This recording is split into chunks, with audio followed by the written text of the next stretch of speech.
Assalamualaikum warahmatullahi wabarakatuh. Shalom, Om Swastiastu, Namo Buddhaya, Salam Kebajikan, Salam sejahtera bagi kita semua.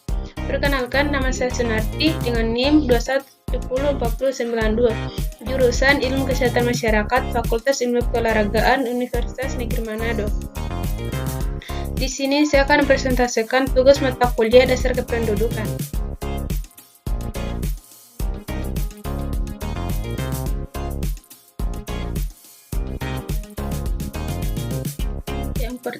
Yang pertama yaitu pengertian demografi, di mana demografi adalah ilmu yang mempelajari persoalan dan keadaan perubahan. Perubahan yang dimaksud adalah perubahan penduduk atau segala hal yang berhubungan dengan komponen perubahan seperti kelahiran, kematian, dan migrasi, sehingga menghasilkan suatu keadaan dan komposisi penduduk menurut umur dan jenis kelamin tertentu. Demografi juga memiliki hubungan antara dengan kesehatan masyarakat, adalah suatu disiplin ilmu yang tidak dapat dipisahkan dalam pendalaman ilmu kesehatan masyarakat, karena dalam penyuluhan kesehatan kepada masyarakat, maka yang paling urgent untuk diketahui struktur dari suatu masyarakat itu sendiri dan pendekatan jenis apa yang harus dipakai untuk dapat berinteraksi dalam sebuah populasi masyarakat. Selanjutnya yaitu ukuran kependudukan. Ukuran kependudukan yang pertama yaitu rate, merupakan angka yang memperlihatkan suatu kejadian atau penyakit tertentu dalam populasi waktu tertentu. Rate juga bisa menjadi sebuah perbandingan antara kejadian dengan jumlah penduduk yang memiliki risiko pada kejadian tersebut. Kedua yaitu rasio. Rasio merupakan perbandingan antara numerator atau denominator pada suatu waktu, atau sebagai perbandingan antara dua bilangan yang tidak saling tergantung yang digunakan untuk menyatakan besarnya kejadian. Ketiga yaitu proporsi. Proporsi merupakan nilai perbandingan antara pembilangan atau numerator dengan penyebut atau denominator.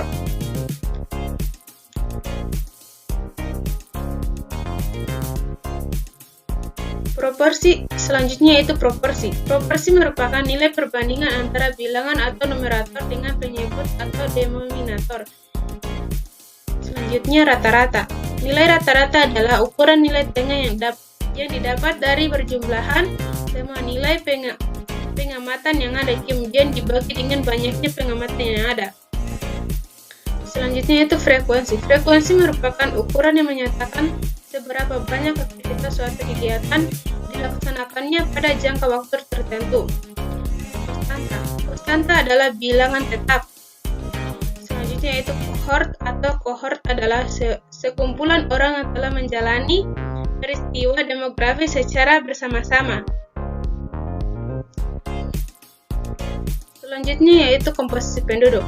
Komposisi penduduk merupakan sebuah mata statistik dari statistik kependudukan yang membagi dan membahas masalah kependudukan dari segi umur dan jenis kelamin.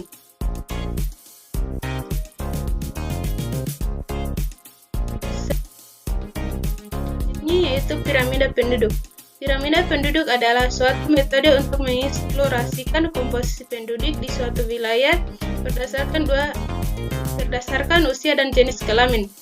Piramida penduduk ini terdiri dari dua diagram batang. Pada suatu sisi menunjukkan jumlah penduduk laki-laki, dan pada sisi lainnya bisa menunjukkan jumlah penduduk perempuan. Selanjutnya yaitu distribusi penduduk. Distribusi penduduk adalah penyebaran penduduk dari suatu daerah ke daerah lainnya agar semua daerah penduduknya seimbang, tidak ada yang terlalu banyak dan terlalu sedikit. Selanjutnya yaitu sumber data kependudukan. Sumber data kependudukan ada tiga, yaitu yang pertama sensus penduduk, yang kedua registrasi penduduk, yang ketiga survei penduduk. Sensus penduduk merupakan keseluruhan proses pendaftaran penduduk berawal dari pengolahan, penyajian, dan penilaian. Kedua, registrasi penduduk adalah proses pengambilan atau pengumpulan data yang berhubungan dengan peristiwa-peristiwa kependudukan harian. Selanjutnya yaitu adalah pengumpulan data yang dilakukan untuk pengambilan sampel pada daerah tertentu. Selanjutnya yaitu konsep fertilisasi dan fekuditas, angka kelahiran tahunan, anak lahir hidup, anak masih hidup, rasio anak perempuan, ukuran reproduksi. Fertilisasi adalah sebuah proses penyatuan kedua sel gamet yang terdiri dari sel telur wanita dengan sel sperma dari laki-laki. Hasil dari fertilisasi adalah sel tunggal atau bernama zigot. Contoh hewan yang melakukan fertilisasi secara internal antara lain yaitu sapi, ayam, kura-kura, dan buaya. Fertilisasi eksternal terjadi apabila proses peleburan antara sel telur dan sel sperma terjadi di luar tubuh induk betina.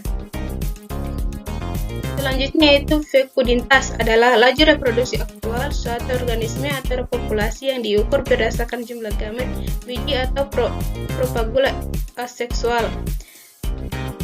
Selanjutnya yaitu angka kelahiran adalah bilangan yang menunjukkan jumlah bayi yang lahir hidup dari setiap 1000 penduduk dalam 1 tahun. Angka kelahiran dikatakan tinggi apabila di atas 30, angka kelahiran dikatakan sedang apabila antara 20-30. Dan angka kelahiran dikatakan rendah apabila ukuran kurang dari 20. Selanjutnya yaitu anak kandung lahir hidup adalah anak kandung yang pada waktu dilahirkan menunjukkan tanda-tanda kehidupan, walaupun mungkin hanya beberapa saat saja seperti jantung, berdenyut, bernapas, dan menangis. Selanjutnya yaitu jumlah anak masih hidup yang dimiliki seorang wanita sampai saat wawancara dilakukan untuk mengetahui jumlah anak yang dimiliki seorang wanita secara real. Rasio anak wanita adalah perbandingan jumlah anak umur 0-4 dengan penduduk perempuan umur 15-29 tahun. Selanjutnya yaitu angka reproduksi neto atau konsep definisi. Jumlah kelahiran hidup dari bayi perempuan oleh kohort hipotesis dari 1000 wanita sebelum mengakhiri masa reproduksinya. Sekian presentasi dari saya. Assalamualaikum warahmatullahi wabarakatuh. Salam.